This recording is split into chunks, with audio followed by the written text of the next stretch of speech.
o alcalde non participou en ninguna malversación de fondos. Vamos a ver, señor Iglesias, para ser unha moción que non quere facer sangue, pedir responsabilidades penais, administrativas, etc., que non estamos falando de Bárcenas, ni de Agurto, estamos falando de outra cousa. Ben, efectivamente, e o recoñecín públicamente, deuse un feito nas eleccións municipais nas que un traballador municipal utilizou unha furgoneta do Concello para transportar unhas cadeiras que non eran municipais. As cadeiras eran prestadas por unha institución privada.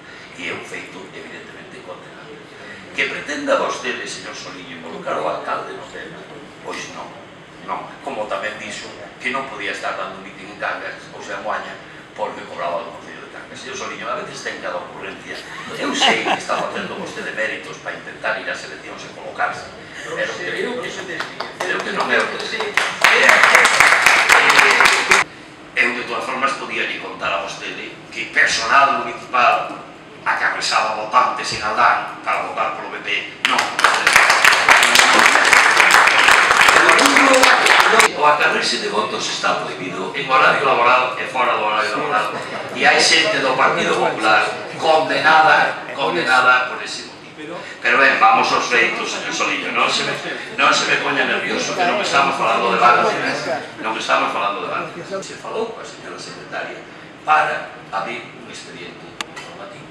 Terá que ter un xuicio instructor, non si en proporción de los grupos municipales, terá que ter un xuicio instructor, terá que apreciar falta ou non, se esa falta é leve, claro que sea, e propoñer a sanción.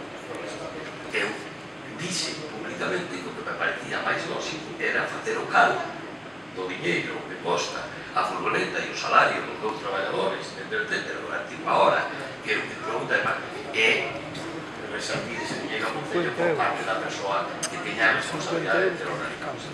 Pero mire, cazas de bruxas, porque non estamos falando de ningún delito, cazas de bruxas, non.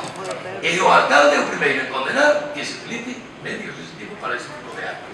Pero o alcalde tenose a posterior, a pesar das afirmacións de algún concelleiro, como sempre, mexa fora do texto.